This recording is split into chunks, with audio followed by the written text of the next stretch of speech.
Bonjour à tous, c'est Clarisse. Bienvenue dans un ticket gratuit pour le paradis.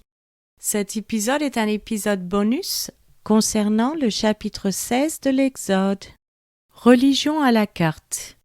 Les Israélites ont célébré quand Dieu les a sauvés de l'esclavage, et pourtant ils étaient moins enthousiastes à le suivre à travers le désert.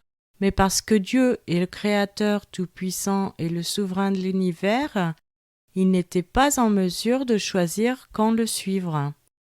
Nous voyons des exemples d'habitudes similaires aujourd'hui dans la façon dont les gens vivent ou les croyances qu'ils choisissent. Certains essaient de suivre Dieu selon leurs propres termes, voulant croire les choses qui leur conviennent le mieux. Si Dieu a fait irruption dans le monde et a parlé à travers Christ, alors il y aura certaines croyances que nous devrons accepter. Ce n'est pas à nous de dire « j'aime ceci, je n'aime pas cela ».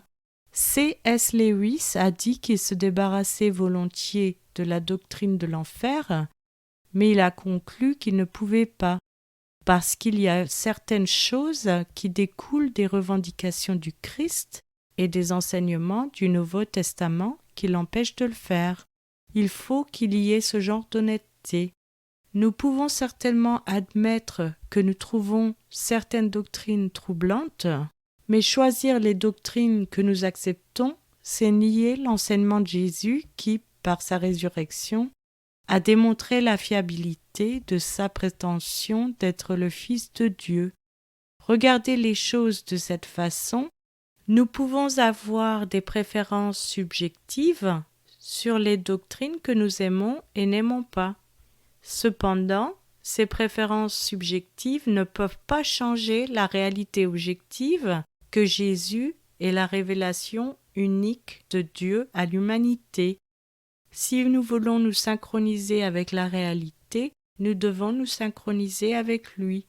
Nous ne pouvons pas changer la réalité simplement en refusant de croire certaines doctrines que Jésus affirme. Nous n'aimons peut-être pas la doctrine de l'enfer, mais cela ne peut pas changer la réalité objective de savoir si l'enfer existe ou non. Nous ne pouvons pas souhaiter qu'il disparaisse, soit il existe, comme l'affirme Jésus, soit il n'existe pas. Je vous remercie à tous d'avoir écouté. C'était Clarisse dans un ticket gratuit pour le paradis.